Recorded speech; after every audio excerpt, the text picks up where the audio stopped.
ഇന്ന് ഈ ഒരുപാട് ലോകം കണ്ട ഒരാളെന്ന നിലയിൽ ഡെന്നിസ് സാറിനോട് ഞാൻ ചോദിക്കുന്നത് നമ്മുടെ ലോകരാഷ്ട്രങ്ങളുടെ യുദ്ധത്തിൻ്റെ ഏറ്റവും പുതിയ മാരകമായ ഒരു തന്ത്രത്തെക്കുറിച്ചാണ്, ഒരു സ്ട്രാറ്റജിയെക്കുറിച്ചാണ്. ഇപ്പോൾ ഈ വാഗ്നർ ഗ്രൂപ്പ് എന്ന് പേരുള്ള ഒരു ഗ്രൂപ്പുണ്ട്. കുപ്രസിദ്ധമായ ഒരു യുദ്ധതന്ത്രമായിട്ട് അത് മാറിയിട്ടുണ്ട്. അത് നമ്മുടെ ഫ്യൂഡൽ ചരിത്രത്തിലെ സമാന മാതൃകകളുണ്ട്. ഇപ്പോൾ ഞങ്ങളുടെയൊക്കെ പലപ്പോഴും നാട്ടുരാജാക്കന്മാർ പണ്ട് സ്വീകരിച്ചിരുന്ന ഒരു തന്ത്രം സാറിന് ഓർമ്മയുണ്ടാവും.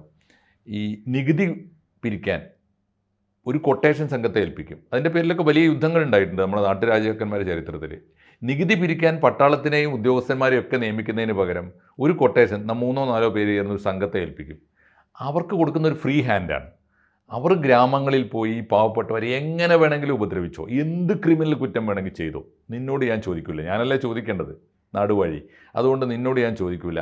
എനിക്ക് നീ പിരിക്കുന്ന നികുതി കണക്കനുസരിച്ച് വെച്ചാൽ അതിൻ്റെ ന്യായമായ കമ്മീഷനും ഒക്കെ പെർസെൻറ്റേജ് കഴിച്ച് തിരിച്ചു തന്നാൽ മതി ഒരു വ്യവസ്ഥ ഉണ്ടായിരുന്നു. മലപ്പുറത്ത് 18-ാം നൂറ്റാണ്ടിലെ അക്കാര്യത്തിൽ ഇങ്ങനെ നികുതി പിരിക്കാൻ നാടുവാഴി നിയോഗിച്ച, പാറനമ്പി എന്ന നാടുവാഴി നിയോഗിച്ച ഒരു ഉദ്യോഗസ്ഥനോ ഒരു കിങ്കരനോ അയാൾ കാണിച്ചു കൂട്ടിയ പേക്കൂത്തുകളുടെ പേരിൽ കൊടിയ യുദ്ധം ഉണ്ടായിട്ടുണ്ട്. ഞാൻ പറഞ്ഞ അത്തരം സംവിധാനങ്ങളൊക്കെ ഇതിൻ്റെ ഒരു ഗ്ലോബൽ മോഡലായിട്ടിപ്പോൾ റഷ്യ കയറൂരി വിട്ട ഒരു കൂട്ടം ഗ്ലോബൽ കൊള്ളക്കാരായിട്ട്, ആഗോള കൊള്ളക്കാരുടെ ഒരു സംഘം. കൊള്ളയടിക്കാം, ബലാത്കാരം ചെയ്യാം, ആരെയും കൊല്ലാം, പിടിച്ചുകൊണ്ടു പോകാം, എങ്ങനെ ഉപദ്രവിച്ചാലും ഇവർക്ക് വേണ്ടത് റഷ്യ ഡിസൈൻ ചെയ്തിരിക്കുന്ന ആ സമയത്ത് ഡിസൈൻ ചെയ്ത ഒരു ശത്രു രാജ്യത്തെ ഉപദ്രവിച്ച് നശിപ്പിക്കുക എന്ന ഒരു തന്ത്രം സ്വീകരിക്കുകയാണ്. അത്ര സത്യത്തിൽ നമ്മൾ ഈ ആഗോള ചരിത്രവും ആഗോള ചലനങ്ങളും ഒക്കെ സൂക്ഷ്മമായിട്ട് നിരീക്ഷിക്കാൻ വലിയ തോതിൽ കൗതുകം കാണിക്കുന്ന ഒരു പുതിയ തലമുറയുണ്ട്. എന്താണ് ഈ തന്ത്രത്തിൻ്റെ, ഏറ്റവും പുതിയ തന്ത്രത്തിൻ്റെ ഒരു ചരിത്രപരമായ പ്രസക്തിയോ അതുണ്ടാക്കുന്ന ഗുരുതരമായ ഭവിഷ്യത്തുകളോ എന്തായിരിക്കുമെന്ന് ഡെന്നിസ് സാർ ഇത്തരം അനുഭവങ്ങൾ റഷ്യയിലായാലും യുക്രൈനിലായാലും പലതവണ പോയി ലോകത്തിലെ ഒട്ടേറെ രാജ്യങ്ങൾ, പകുതിയിലേറെ ലോകം കണ്ടു കഴിഞ്ഞ ഒരാളെന്ന നിലയിൽ ഈ പ്രവണതയെ അങ്ങ് എങ്ങനെ കാണുന്നു? നമുക്ക് എല്ലാവർക്കും അറിയാം, റഷ്യയെ സംബന്ധിച്ച് റഷ്യ എന്നും വാർത്തകളിൽ നിറഞ്ഞു നിൽക്കുന്നതാണ്. അതിപ്പോൾ സോവിയറ്റ് റഷ്യ ആണെങ്കിലും അതിനു മുമ്പ് സാർ ചക്രവർത്തിയുടെ കാലഘട്ടത്തിലായാലും അതിന് ശേഷം ഈ സ്വതന്ത്ര റഷ്യയായി മാറിയപ്പോൾ പോലും പുടിൻ അധികാരത്തിൽ വരുന്ന കാലഘട്ടത്തിലാണ് നമ്മൾ വാഗ്നർ ഗ്രൂപ്പിനെ കുറിച്ച് ഏറ്റവും കൂടുതൽ ചർച്ച വന്നത്. വാഗ്നർ ഗ്രൂപ്പ് എന്ന് പറയുന്നത് അദ്ദേഹം വർഷങ്ങളായിട്ട് പരിപാലിച്ചു പോരുന്ന വലിയ ക്രിമിനൽ സംഘമാണ്. അത് ഒരു സൈനിക സേവനമായിട്ടൊന്നും നമുക്കതിനെ കാണാൻ പറ്റില്ല. പക്ഷേ യുദ്ധമുഖത്ത് അദ്ദേഹം ഉപയോഗിക്കുന്ന ഏറ്റവും വലിയ തന്ത്രമാണത്. പ്രത്യേകിച്ച് നമുക്കറിയാം, സിറിയയിൽ അവർ പോയി, അതിനുശേഷം മറ്റു പല സ്ഥലങ്ങളിലും യുദ്ധത്തിന് മുൻനിരയിലുണ്ടായിരുന്നു. ഇപ്പോൾ ജോർജിയയിൽ അവർ യുദ്ധത്തിന് പോയി. യുക്രൈനിലെ രണ്ടാമത്തെ യുദ്ധം, അതായത് 2014 യുക്രൈനിൽ ഒരു യുദ്ധം നടത്തി കുറച്ച് സ്ഥലം അവർ പിടിച്ചെടുത്തിരുന്നു.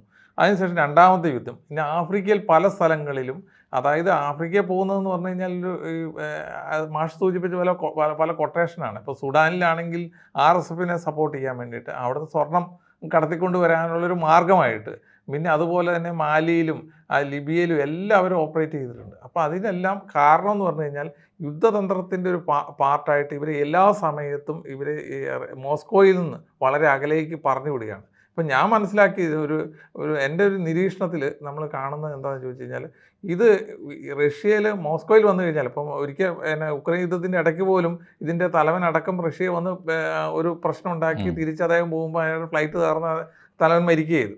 അപ്പോൾ അതിൻ്റെ അർത്ഥം എന്ന് പറഞ്ഞു കഴിഞ്ഞാൽ അദ്ദേഹത്തെ ഇവർ എല്ലാ സമയത്തും യുദ്ധം കൊടുത്തോട്ടേയിരിക്കണം. ഒരു സമയത്ത് യുദ്ധം അവസാനിച്ച് ഇവരെല്ലാം തിരിച്ച് മോസ്കോയിൽ വന്നു കഴിഞ്ഞാൽ അത് പുടിന് പോലും ഭീഷണിയാകും, മാതൃരാജ്യത്തിന്.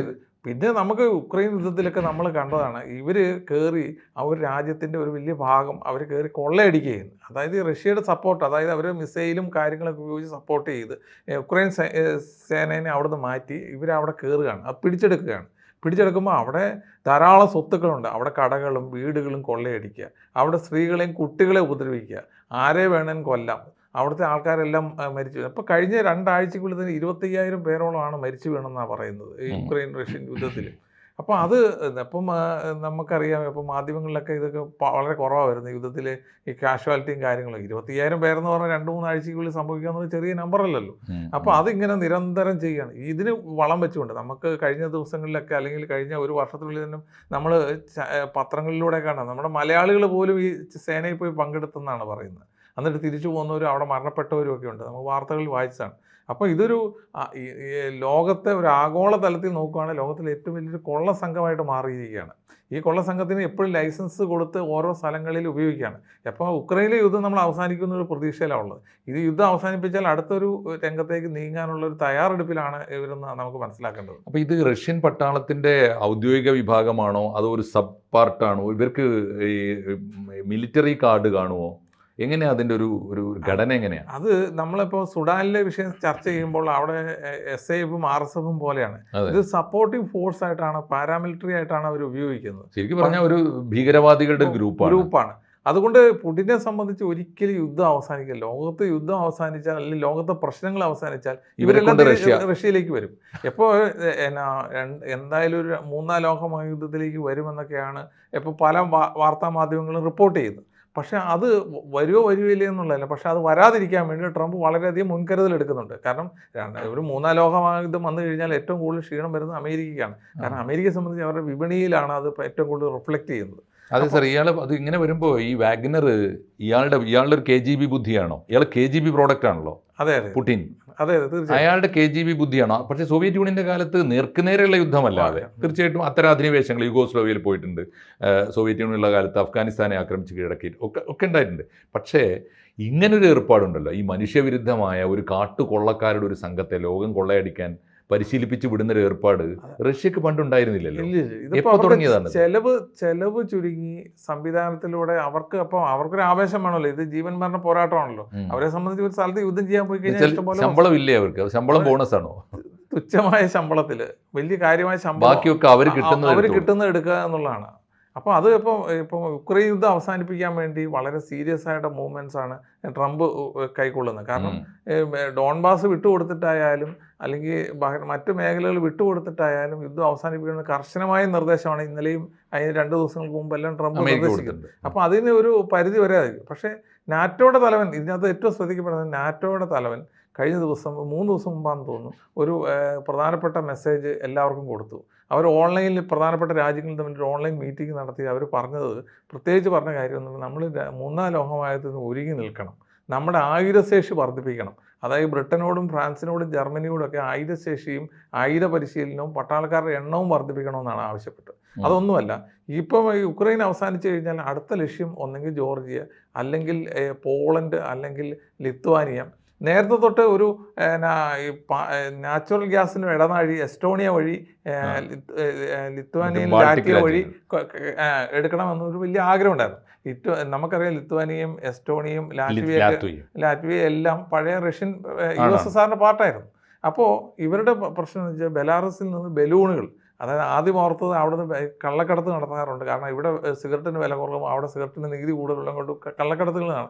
അപ്പോൾ അങ്ങനെ ആണ് എന്നാണ് വിചാരിച്ചത്. പക്ഷേ കഴിഞ്ഞ ദിവസമാണ് ലിത്വാനിയൻ ഗവൺമെൻറ് പറഞ്ഞത് ഞങ്ങളിവിടെ അടിയന്തരാവസ്ഥ പ്രഖ്യാപിക്കുകയാണ്, നിരന്തരം ബലൂണുകളെ പറപ്പിച്ചുകൊണ്ടിരിക്കുകയാണ്. ഫ്ലൈറ്റ് ലാൻഡ് ചെയ്യുമ്പോൾ ടേക്ക് ഓഫ് ചെയ്യുമ്പോൾ ഏറ്റവും കൂടുതൽ അപകടങ്ങൾ, പക്ഷി തട്ടിയിട്ടൊക്കെ അപകടങ്ങൾ ഉണ്ടാകുന്ന പോലെ ഈ ഹൈഡ്രജൻ ബലൂണുകൾ തട്ടി അപകടം ഉണ്ടാകുന്ന ഒരു അവസ്ഥയിലേക്ക് വന്നു. അതുകൊണ്ട് അവിടുത്തെ വിൽനിയസ് എയർപോർട്ട് അടച്ചുപൂട്ടി. അപ്പോൾ അത്രയും വലിയൊരു സംവിധാനത്തെ നോക്കുമ്പോൾ അവർ പിന്നെ അത് നിരീക്ഷിച്ച് കഴിഞ്ഞപ്പോഴാണ് മനസ്സിലായത് ഇത് GPS നിയന്ത്രിതമായ ബലൂണുകളാണ്. അപ്പോൾ ഒരു പുതിയ യുദ്ധതന്ത്രമാണ് അവിടെ തുറക്കുന്നത്. കാരണം ഡ്രോണുകളെയൊക്കെ ഇപ്പം റഡാറുകളിൽ പിടിക്കും. ഇത് റഡാറുകളിൽ കണ്ണിൽപ്പെടാതെ എങ്ങനെ യൂറോപ്യൻ ബോർഡർ കവർ ചെയ്യുക, എന്നിട്ട് അവിടെ യുദ്ധം ചെയ്യാം എന്നുള്ള സംവിധാനത്തെക്കുറിച്ചൊരു പുതിയ തന്ത്രമാണ് റഷ്യ ആവിഷ്കരിക്കുന്നതെന്ന് പറയുന്നത്. കാരണം ബെലാറൂസ് എന്ന് പറയുന്നത് നമുക്കറിയാം എക്കാലവും റഷ്യയുടെ ഒരു പിന്നണിയാളായിട്ട് പ്രഖ്യാപിച്ച പാവരാജ്യം. അപ്പോൾ അവിടുന്ന് മിൻസ്കിൽ നിന്ന് വിടുന്ന അതെല്ലാം വളരെ അടുത്തടുത്ത രാജ്യങ്ങളാണ്. ലിത്വാനിയ, ലാറ്റ്വിയ, എസ്റ്റോണിയ, പോളണ്ടും ഒക്കെ ഇതിന് വളരെ അടുത്താണ്. അപ്പോൾ അവിടെയുള്ള രാജ്യങ്ങളിലേക്ക് ബോർഡർ, അതായത് യൂറോപ്യൻ യൂണിയൻ്റെ ബോർഡർ ക്രോസ് ചെയ്ത് കഴിഞ്ഞാൽ അവിടെ എങ്ങനെയാണ് ഒരു യുദ്ധതന്ത്രം രൂപീകരിക്കുക. അവരെ സംബന്ധിച്ചപ്പം അവരുടെ ലക്ഷ്യം എന്ന് പറയുന്ന ഈ രാജ്യങ്ങളാണ്. അതായത് നമ്മൾ പറഞ്ഞ ലിത്വാനിയ, ലാറ്റ്വിയ, എസ്റ്റോണിയ, പോളണ്ട് മുതലായ രാജ്യങ്ങളിലേക്ക് പോളണ്ട് അവരെ സംബന്ധിച്ച് തന്ത്രപ്രധാനമായി കീഴടക്കണം. കാരണം അതൊരു വളർന്നു വരുന്ന സമ്പദ് വ്യവസ്ഥയാണ് പോളണ്ട്. ലാറ്റ്വിയ വളർന്നു വരുന്ന സമ്പദ് വ്യവസ്ഥ യൂറോപ്പിൽ. ഇതെല്ലാം കീഴടക്കുക, അല്ലെങ്കിൽ അവിടെ എല്ലാം അസ്വസ്ഥത ഉണ്ടാക്കുക. അതിന് പോകാൻ ഇവരുണ്ടല്ലോ, വാഗ്നർ ഗ്രൂപ്പ് ഉണ്ടല്ലോ. ആദ്യം അവരെ ട്രയൽ ഡോസ് അല്ലെങ്കിൽ ടെസ്റ്റ് ഡോസ് എന്ന നിലയിൽ വിടാമെന്നുള്ള ഒരു തീരുമാനത്തിലാണ് പുടിൻ ഉള്ളതെന്നാണ് ആൾക്കാർ പറയുന്നത്. അപ്പോൾ അങ്ങനെ വരുമ്പോൾ സാറ് പറഞ്ഞു വരുന്നതിന് ഇപ്പം നമ്മൾ പുതിയ ജിയോ പൊളിറ്റിക്സിൽ രാഷ്ട്രങ്ങൾ തമ്മിലുള്ള ബന്ധുത്വമോ ശത്രുതയോ അല്ല ഇപ്പം നയിക്കുന്നത്. യുദ്ധത്തിന് വേണ്ടിയുള്ള യുദ്ധങ്ങൾ നടത്താൻ റഷ്യയെ പോലെ രാജ്യങ്ങൾ നിർബന്ധിതരാകുന്നു. അല്ലെങ്കിൽ ഈ കാട്ടുകൊള്ളക്കാരെയും കാട്ടാളന്മാരുടെ പെരുമാറ്റമുള്ള ഒരു സേനയെ, അങ്ങേയറ്റം ക്രൂരന്മാരും ഒക്കെ ആയിട്ടുള്ള ഒരു സേനയെ വളർത്തിയെടുത്തിട്ട് അവരെ കയറൂരി വിട്ടാൽ അവർ നടത്തിക്കൊള്ളും യുദ്ധം. അവർ നടത്തുന്നത് മാത്രമല്ല, ഇതിനകത്ത് റഷ്യക്ക് പല തരത്തിലുള്ള നേട്ടങ്ങളാണ്. ഇതിപ്പോൾ അവരെ നിരന്തരം ഉപയോഗിക്കാം. കാരണം അവരെ തിരിച്ചിവിടെ കൊണ്ടുവന്ന് ലാൻഡ് ചെയ്യിപ്പിക്കാൻ പറ്റത്തില്ല. അവരെ നിരന്തരം ഉപയോഗിക്കാം. മാത്രമല്ല, ഇതിൽ നിന്ന് ഡീലുകളിൽ നിന്ന് പല രാജ്യങ്ങളുമായിട്ട് ആയുധ കച്ചവടങ്ങൾ നടത്താം, യുദ്ധോപകരണങ്ങൾ ഉപയോഗിക്കാം, അവിടുത്തെ ബഡ്ജറ്റ് വർദ്ധിപ്പിച്ച് സൈന്യത്തെ കൂടുതൽ ഡെവലപ്പ് ചെയ്യാം. ലോകത്തിന് മുന്നിൽ എന്നും ചർച്ചാ വിഷയമായിട്ടും ഒരു റഷ്യൻ ശക്തിയായിട്ട് ഇതിനെ നിലനിർത്താൻ പറ്റും. അതാണ് ഇവരുടെ ഏറ്റവും വലിയ പ്രധാന ഒരു വൈരുദ്ധ്യം സാറേ. സ്വന്തം നാട്ടിനകത്ത് കൊണ്ടുവന്ന് പോറ്റാനാവാത്ത, അവിടെ വന്നാൽ സാമൂഹ്യദ്രോഹികളും രാജ്യദ്രോഹികളും ആകുമെന്ന് രാജ്യം തന്നെ ഭയപ്പെടുന്ന ഒരു കൂട്ടരെ ലോകം മുഴുവൻ കയറൂരി വിട്ടിട്ട് ഈ രാജ്യത്തിൻ്റെ പോരാളികളാക്കി മാറ്റുകയാണ്. അല്ലെങ്കിൽ എന്നാണ് നമ്മളെങ്കിലും ധരിക്കുന്നത് പുറമേ ഉള്ളവർ. റഷ്യക്ക് വേണ്ടിയാണല്ലോ ഇപ്പോൾ ഇവർ ഈ ഉക്രൈനിലും ലാത്വിയയിലും എവിടെയായാലും ഈ പോളണ്ടിലും ഒക്കെ ഈ പോരാട്ടം നടത്തുന്നത്. ഇത് ചരിത്രത്തിലൊരു കൗതുകം നിറഞ്ഞ കാഴ്ചയാണല്ലോ സാർ. നാട്ടിൽ വേണ്ടാത്ത രാജ്യസ്നേഹികൾ. രാജ്യസ്നേഹികളൊന്നും പറയാൻ പറ്റത്തില്ല. അവരെ സംബന്ധിച്ച് അവർ പ്യുവറായിട്ടൊരു കൊള്ളക്കാർ തന്നെയാണ്. പക്ഷേ ഇവർക്ക് വേണ്ടി യുദ്ധം ചെയ്യും. അപ്പം ഒന്നെങ്കിൽ അവർ അടുത്ത ലക്ഷ്യം, ഉക്രൈന് ശേഷം അടുത്ത ലക്ഷ്യം ഒന്നെങ്കിൽ അത് ജോർജിയയോ അല്ലെങ്കിൽ യൂറോപ്യൻ രാജ്യങ്ങളോ, ഇതൊന്നുമല്ലെങ്കിൽ ആഫ്രിക്കയിൽ ഒരു അരക്ഷിതാവസ്ഥ ഉണ്ടാക്കി അവിടെയോ, അല്ലെങ്കിൽ പശ്ചിമേഷ്യയിൽ പോയിട്ടാണെങ്കിലും അവർ യുദ്ധം ചെയ്യാൻ തയ്യാറാണ്. റഷ്യ സമീപകാലത്ത് നടത്തിയിട്ടുള്ള ഡ്രോൺ പരീക്ഷണങ്ങളുടെ അറിഞ്ഞില്ല എന്ന ഭാവേനയൊക്കെ നടത്തിക്കൊണ്ടിരുന്ന ഡ്രോൺ പരീക്ഷണങ്ങളിൽ ബ്രിട്ടനും ഒരു ടാർഗറ്റാണ്. അവരെ ബ്രിട്ടനെ കയറി ഒരു ഘട്ടത്തിൽ ആക്രമിക്കാൻ പോലും തുനിഞ്ഞേക്കുവോ റഷ്യ? അല്ല, അത് ഇതിൻ്റെ നിരീക്ഷകർ വളരെയധികം ആശങ്കപ്പെടുത്തുന്ന ഒരു കാര്യമാണ്. ഇന്നലെ കഴിഞ്ഞ ദിവസം നാറ്റോയുടെ തലവനും അത് തന്നെയാണ് പറഞ്ഞത്. ബ്രിട്ടനോട് വളരെയധികം കരുതിയിരിക്കാനാണ് പറഞ്ഞത്. കാരണം അവരെ ഒരു വലിയ നോട്ടപ്പുള്ളിയാണ്. ഇതിൻ്റെ ഒരു വലിയ പ്രധാനപ്പെട്ട കാര്യം, റഷ്യയുടെ ഒരു വലിയ അസറ്റുകൾ ഇപ്പോൾ ഉക്രൈൻ റഷ്യ യുദ്ധം വന്ന സമയത്ത് യൂറോപ്യൻ യൂണിയൻ മരവിപ്പിച്ചിരുന്നു. അതിലൊരു വലിയ ഭാഗം ബ്രിട്ടനിലായിരുന്നു. ബ്രിട്ടനിലും യൂറോപ്യൻ യൂണിയനിലെ പല രാജ്യങ്ങളിലും, ഇപ്പോൾ സ്പെയിനിലും ഫ്രാൻസിലും ജർമ്മനിയിലും ഒക്കെ വലിയ അസറ്റാണ് അവർ, ബില്യൺ കണക്കിന് ഡോളറാണ് അവർ ഫ്രീസ് ചെയ്തത്. അപ്പോൾ അതിൻ്റെ ഒരു വലിയൊരു പ്രശ്നമുണ്ട്. അത് അവരെ ബാർഗെയിൻ ചെയ്ത് തിരിച്ചു പിടിക്കും. പിന്നെ റഷ്യയിലെ ഇപ്പം പുടിനെ എല്ലാ കാലഘട്ടത്തിലും സഹായിച്ചു കൊണ്ടിരിക്കുന്ന അവിടുത്തെ എണ്ണ ലോബിയും അതുപോലെ അവിടുത്തെ സമ്പന്നന്മാരായിട്ടൊരു വലിയ ലോബിയുണ്ട്. അവരുടെ പല അസറ്റും നമുക്കറിയാമല്ലോ. ഇവരൊക്കെ പ്രോപ്പറായിട്ട് അവിടെ മാത്രമായിരിക്കുമല്ലോ അസറ്റ് ക്രിയേറ്റ് ചെയ്ത്. പലതും ഈ യൂറോപ്യൻ യൂണിയനിലായിരുന്നു അസറ്റ് ക്രിയേറ്റ് ചെയ്ത്. ഉക്രൈൻ യുദ്ധം വന്നതോടെ ഈ നാറ്റോ സഖ്യം അവരെ സപ്പോർട്ട് ചെയ്തതോടെ ഇതെല്ലാം ആ ഫോർമുല മാറി. പലർക്കും അങ്ങോട്ട് യാത്ര ചെയ്യാൻ പറ്റാതായി. അവരുടെ അസറ്റുകളെല്ലാം അവിടെ ഫ്രീസ് ചെയ്തൊരവസ്ഥയായി. അതിൽ നിന്നൊരു മോചനവും, കാരണം ഇദ്ദേഹത്തിനെ സപ്പോർട്ട് ചെയ്യുന്നവരെ സഹായിക്കുക എന്നുള്ളൊരു പ്രത്യോപകാരം ചെയ്യണമല്ലോ. അപ്പം അതും ഒരു വലിയൊരു ഘടകമാണ് ഈ ഇപ്പോഴത്തെ ഈ ബ്രിട്ടന് നേരെയും. ബ്രിട്ടൻ, ഫ്രാൻസ്, ജർമ്മനി, ഇതാണ് അവരുടെ മെയിൻ ഫോക്കസ് എങ്കിൽ പോലും അവരുടെ എല്ലാം പ്രധാനപ്പെട്ട കാര്യം എന്ന് പറഞ്ഞാൽ കോടിക്കണക്കിന് ഡോളർ പുറത്ത് പെൻഡിങ് ആണ്. അതായത് ഫ്രീസ് ചെയ്ത് വെച്ചിരിക്കുകയാണ്. ഇപ്പോൾ ഉക്രൈൻ റഷ്യ യുദ്ധം അവസാനിപ്പിക്കുമ്പോൾ തന്നെ ഈ ഒരു ഡിമാൻഡ് വളരെ കൃത്യമായിട്ട് പറഞ്ഞിട്ടുണ്ട്.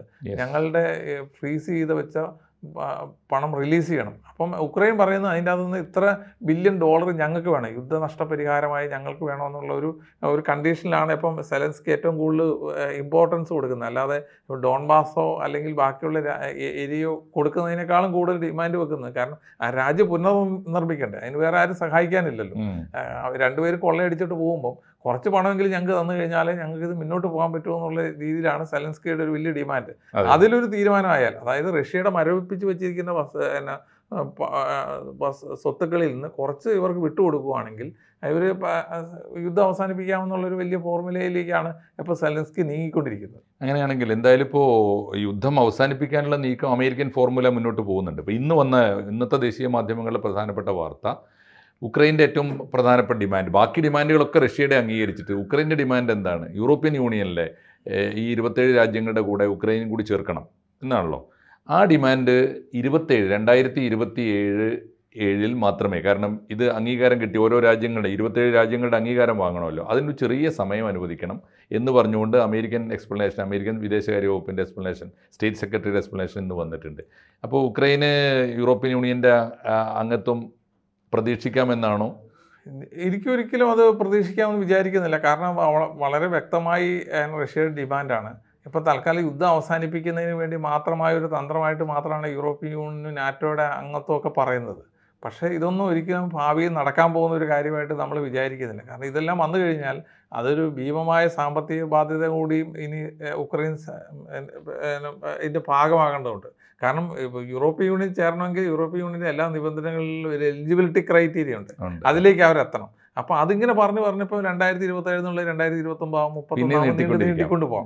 അത് ബുദ്ധിപരമായിട്ട് ഈ അമേരിക്കയ്ക്കും അല്ലെങ്കിൽ യൂറോപ്യൻ യൂണിയനും ഒക്കെ അറിയാം. ഇനിയിപ്പോൾ ഇവരെല്ലാം നശിച്ച് നാമാവശേഷമായി, ഇനിയിപ്പോൾ ഇവരെ ഞങ്ങളുടെ യൂണിയൻ ചേർത്ത് ഞങ്ങളുടെ സിസ്റ്റത്തിലേക്ക് വരുന്നത് ഞങ്ങൾക്കൊരു ബാധ്യതയാകുമെന്ന് അവർക്ക് നന്നായിട്ട് അറിയാം. അതുകൊണ്ട് അവർ പറയുന്നത് ഇപ്പം ഞങ്ങൾ 2027 പരിഗണിക്കാം, ഭൂരിപക്ഷം ആൾക്കാരുമായി ചർച്ച ചെയ്യാവുന്നതാണ്. ഈ ചർച്ച എത്ര കാലം നീണ്ടു നിൽക്കും? ഇതിൻ്റെ എലിജിബിലിറ്റി ക്രൈറ്റീരിയയിൽ ചേഞ്ചസ് വരുത്തി കഴിഞ്ഞാൽ ഒരിക്കലും ഉക്രൈൻ അവിടെ എൻ്റർ ചെയ്യാൻ പറ്റത്തില്ല. അല്ല, അങ്ങനെ വരുമ്പോൾ എൻ്റെ ഒരു സ്ട്രാറ്റജിക്കൽ കൺസേൺ കൂടി സാറിനോട് പങ്കുവെച്ച് അവസാനിപ്പിക്കുക. ചോദ്യം ഇതാണ്, എൻ്റെ മനസ്സിൽ വന്നൊരു ചോദ്യം ഇതാണ്. ഇപ്പോൾ ഈ ഉക്രൈനും റഷ്യയും തമ്മിലുള്ള വാർ അവസാനിപ്പിക്കണമെന്ന് അമേരിക്ക മാത്രമാണ് പറഞ്ഞുകൊണ്ടിരുന്നത്. യൂറോപ്യൻ യൂണിയനിലെ രാജ്യങ്ങൾ അത്ര സ്ട്രോങ് ആയിട്ട് അത് പറയുന്നില്ല. അവസാനിപ്പിക്കണമെന്ന്, കീഴടങ്ങാൻ പാടില്ല എന്നാണ് അവർ പറയുന്നത്. ഏകപക്ഷീയമാണ്, ഈ ഫോർമുല ഏകപക്ഷീയമാണ്. ഫ്രാൻസ് ഉൾപ്പെടെയുള്ള എല്ലാവരും പറഞ്ഞിട്ടുണ്ട് ഇത് ഏകപക്ഷീയമാണ്, കീഴടങ്ങരുതെന്ന് പറയുന്നത്. എൻ്റെ ഇപ്പോൾ സാറ് ഈ വാഗ്നറിൻ്റെ ഒരു സ്വഭാവവിശേഷങ്ങൾ കേട്ട് കഴിഞ്ഞപ്പോൾ എനിക്ക് തോന്നുന്നത് ഒരു പക്ഷേ യൂറോപ്യൻ യൂണിയൻ രാജ്യങ്ങൾ ഈ യുദ്ധം അവസാനിപ്പിക്കരുത് എന്ന് കരുതുന്നുണ്ടാവണം. കാരണം ഇവിടെ അവസാനിച്ചാൽ നാളെ ചെല്ലുന്ന അവരുടെ നെഞ്ചത്തേക്കാവും.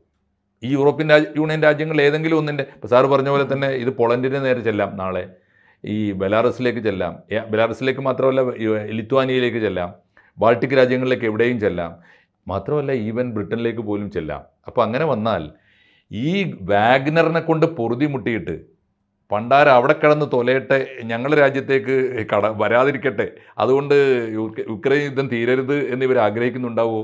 അത് തീർച്ചയായിട്ടും, അത് അവർക്കറിയാം. ഇത് എന്നും ഒരു വലിയ ബാധ്യതയാണ് ഈ വാഗ്നർ ഗ്രൂപ്പ് എന്ന് പറഞ്ഞാൽ. അതിപ്പോൾ അവർ റഷ്യയിൽ നിന്ന് അവരെ റിമൂവ് ചെയ്ത്, ഉക്രൈനിൽ നിന്ന് അവരെ റിമൂവ് ചെയ്ത് അവരെ അവിടെ നിന്ന് മാറ്റി. അപ്പോൾ യുദ്ധം ഉടമ്പടി അവസാനിച്ച് കഴിഞ്ഞാൽ സമസ്താപരാധത്തിൽ ഇവർ കീഴടങ്ങുകയാണ്. അതായത് ഉക്രൈൻ കീഴടങ്ങുന്ന കാഴ്ചയാണ് നമ്മൾ കാണുന്നത്. ഉക്രൈൻ കീഴടങ്ങി കഴിഞ്ഞ് കഴിഞ്ഞാൽ പിന്നെ അവിടെ വാഗ്നർ ഗ്രൂപ്പിന് സ്പേസ് ഇല്ല. മാത്രമല്ല അവിടുത്തെ സ്വത്തുക്കളെല്ലാം അവർ അടിച്ചോട്ട് പോവുകയും ചെയ്തു. ഇനിയിപ്പോൾ അവിടെ വലിയ പിന്നെ അടുത്ത മേഖല എന്ന് പറയുന്നത് ഒന്നെങ്കിൽ ആഫ്രിക്കയിലേക്ക് പോകണം, അല്ലെങ്കിൽ യൂറോപ്യൻ യൂണിയനിലേക്ക് പോകണം. യൂറോപ്യൻ യൂണിയനാണ് എപ്പോഴും അവർക്ക് നോട്ടം. പ്രത്യേകിച്ചും ഈ ലാറ്റ്വിയ, ലിത്വാനിയ, എസ്തോണിയ എന്ന് പറയുന്ന പഴയ റഷ്യൻ ഭാഗങ്ങൾ അല്ലെങ്കിൽ ആ കൺട്രികളിലേക്കാണ് ഇവരുടെ നോട്ടം കൂടുതൽ. പിന്നെ പോളണ്ടും വളർന്നു വരുന്ന ഒരു വലിയ സാമ്പത്തിക ശക്തിയായിട്ട് വളർന്നു വന്നുകൊണ്ടിരിക്കുക യൂറോപ്യൻ യൂണിയൻ. അപ്പോൾ ഈ ലാറ്റ്വിയ അതുപോലെ വലിയ വളർച്ചയുടെ നിരക്ക് കാണിക്കുന്നുണ്ട്. ലിത്വാനിയ, എസ്റ്റോണിയ നമുക്ക് വലിയ പ്രത്യേകതയുള്ള രാജ്യമാണ്. 10-35 ലക്ഷം ആൾക്കാരേ ഉള്ളൂ. വളരെ നല്ലൊരു രാജ്യമാണ്. ലോകത്ത് ആദ്യമായിട്ട് ഇൻ്റർനെറ്റ് അവകാശമാണ്, മൗലിക അവകാശമായിട്ട് പറഞ്ഞ രാജ്യമാണ്. കാരണം അവിടെ എവിടെ നിന്നാലും, ഈ എസ്റ്റോണിയ എന്ന് പറയുന്ന രാജ്യത്തിന് ഏത് മരത്തിൻ്റെ മുകളിൽ കയറി നിന്നാലും അവിടെ ഇൻ്റർനെറ്റ് കിട്ടിയിരിക്കും.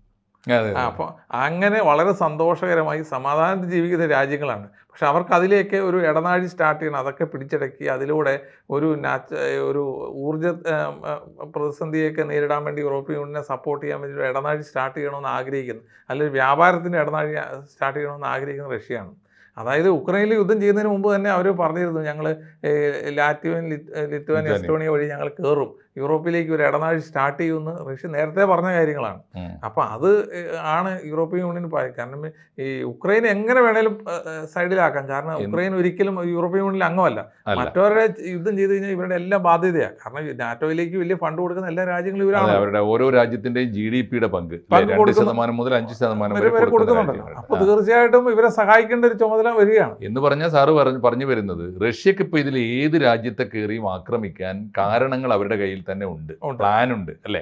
അത് ഇന്ത്യക്കാരൻ്റെ ഇതിലിപ്പോൾ ഒരു സങ്കടം എന്താണെന്ന് അറിയാം സാർ, ഇന്ത്യക്കാരൻ്റെ മനസ്സിൽ എപ്പോഴും ഒരു ഭാരതീയൻ സാറിൻ്റെ ഈ യൂറോപ്യൻ യുദ്ധത്തിൻ്റെ വിശദാംശങ്ങൾ പറഞ്ഞു കേൾക്കുമ്പോൾ, അതിൻ്റെ പുതിയ സ്ട്രാറ്റജിയെക്കുറിച്ചൊക്കെ കേൾക്കുമ്പോൾ ഏത് ഇന്ത്യക്കാരൻ്റെയും മനസ്സിൽ ഉറങ്ങുന്നൊരു ശാന്തി മന്ത്രമുണ്ട്, ലോകത്തിലെവിടെയും യുദ്ധം നടക്കരുതേ എന്നാണ് നമ്മുടെ പ്രാർത്ഥന. പക്ഷേ ഇത്രയും കേട്ട് കഴിയുമ്പോൾ ഈ വാഗ്നർ ഗ്രൂപ്പിൻ്റെ പരാക്രമങ്ങളെക്കുറിച്ച് കേട്ട് കഴിയുമ്പോൾ ഒരു നാട്ടിൽ യുദ്ധം അവസാനിച്ചാൽ മറ്റൊരു നാട് കയറി അവർ പോകും, അവർ കൊള്ളയടിച്ചുകൊണ്ടേയിരിക്കും എന്ന് കേൾക്കുമ്പോൾ അങ്ങനെയാണെങ്കിൽ ഉക്രൈൻ യുദ്ധം അവസാനിക്കരുതേ എന്ന് ഇന്ത്യക്കാരൻ പ്രാർത്ഥിച്ചു പോകുമെന്നാണ് എൻ്റെ ഒരു സങ്കടം.